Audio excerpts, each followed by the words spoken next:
want to talk about something today that's happening on Facebook and Twitter. People are falling for fake news stories. I don't know if this has happened to you.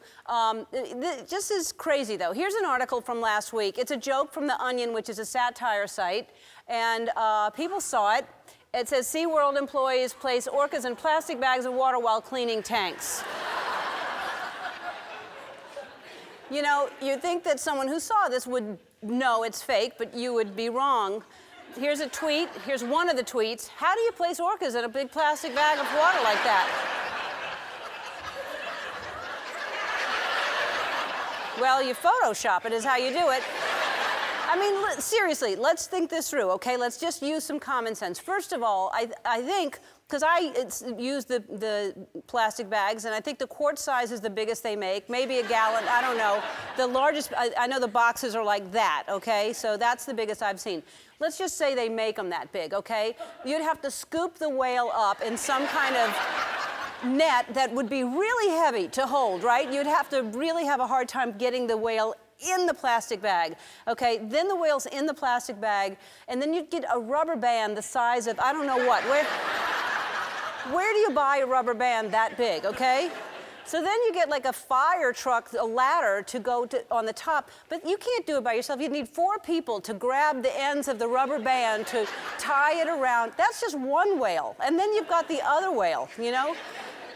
Anyway, that's that one. So then, the problem is stories like this go viral because one person falls for it and then posts it, and then another person falls for it and they post it, and then another person falls for it and they post it, and then I have to do a monologue about it. But like if someone at home is watching and they have the mute button on and they saw the whale in the bag, they're going to say, hey, there's whales in plastic bags, and I saw it on Ellen. Now I'm the bad guy, you know?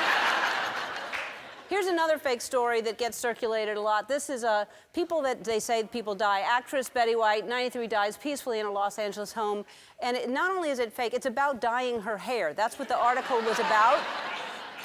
Here's a clue that it was fake. You look who the author is right here. Look closely. Bob the Empire News Potato. So whoever's falling for these articles needs a better BS detector, and that sounds for bogus. It's Bogus Story.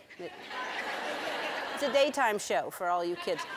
First, if you believe something, just check a website. You know, there's websites that verify things like that. If it's a CNN website, it's probably real. If the website is this is not real at fake-made-up-garbage.com, don't believe it. Secondly, there are fact-checking. You can just check things out. And thirdly, if it says Portia and I are pregnant, it's not. Fake. Right now, I'll tell you something that is absolutely true, and you can believe this. We are all going to dance.